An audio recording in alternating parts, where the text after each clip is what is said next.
किसी ने बड़े कमाल की बात कही है कि घमंड मत करना कि हम दूसरों को खिला रहे हैं, क्या पता हम खुद दूसरों के भाग्य से खा रहे हैं। नमस्ते दोस्तों, मैं हूं आरजे कार्तिक। एक रेस्टोरेंट की कहानी जहां का नाश्ता बड़ा फेमस था।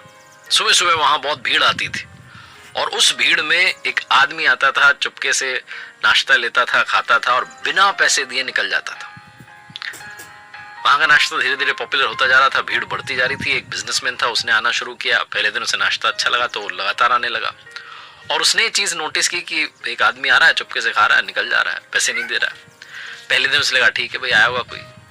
लगातार जब उसने देखा कि 4-5 दिन, हफ्ता हो गया, ये तो आता ही जाता है, इसका नुकसान कर रहा है रेस्टोरेंट वाले का, तो उससे रहा नहीं गया। वो गया रेस्टोरेंट के मालिक के बारे में पूछा। बोले कहाँ है? बोले वहां बैठे हुए हैं। जाकर के बोला भाई साहब आपसे एक इंपॉर्टेंट बात करनी है। उसने कहा थोड़ा सा कस्टमर ज्यादा है, अभी फ्री हो जाएं, अगर आपके पास टाइम हो तो हम फ्री होके बात करते हैं। उसने कहा ठीक है। रुका, हो इंतजार किया उसने कि आज तो बता के जाऊंगा।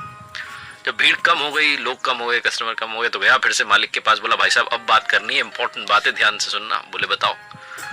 बोले आपके यहाँ पर एक आदमी आता है, जब भी भीड़ पड़ती है ना नाश्ते के लिए, तो चुपके से आता है, नाश्ता लेता है, लेकिन पैसा नहीं देता, बिना पैसे दिए नाश्ता करके निकल जाता है।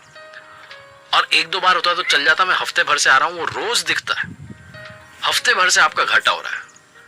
तो रेस्टोरेंट वाला मुस्कुराने लगा। बोले भाई साहब आपने बात बताई है, साहब बताने वाले आप पहले इंसान नहीं है, मुझे बहुत लोगों ने बताया, और ये जो भीड़ आपको दिख रही है ना, उसी की वजह से भीड़ है। वो बिजनेसमैन था, उसने कहा क्या बात कर रहे हो आप, जो आदमी आपका घाटा कर रहा है, आपके उसकी वजह से भीड़ आई है। बोले हाँ, पहली बार जब मुझे किसी ने बताया ना कि यहाँ पर एक आदमी आता है, चुपके से नाश्ता लेता है, खाता है, बिना पैसे दिए चला जाता है, तो मैंने उसको फॉलो किया, उसका पीछा किया। ये पास में जो सिग्नल है ना, वहां पर वो भीख मांगता है। ना मैंने उसकी कभी इंसल्ट की, ना कभी उसे गलत कहा, ना कभी उसे भगाया, ना कभी उसे डांटा, मैंने कुछ बोला ही नहीं। मैंने एक दिन देखा, पता है क्या, वो रेस्टोरेंट के बाहर था और हाथ जोड़ के ऊपर वाले की तरफ कुछ कह रहा था।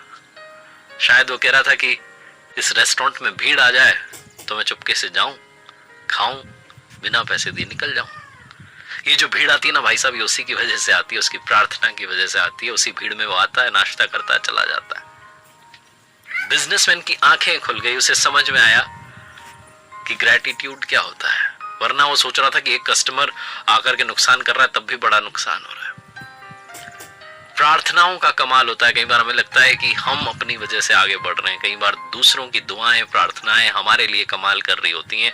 इसलिए लाइफ में सबकी वैल्यू करना शुरू कीजिए, सबके लिए प्यार अपने हृदय में लेकर के आइए, ग्रैटिट्यूड शो करते चलिए, धन्यवाद करते चलिए, आसपास के लोगों का भी और ऊपर वाले का भी। आपको लगता है आप कर रहे हैं, सब कुछ वो कर रहा है।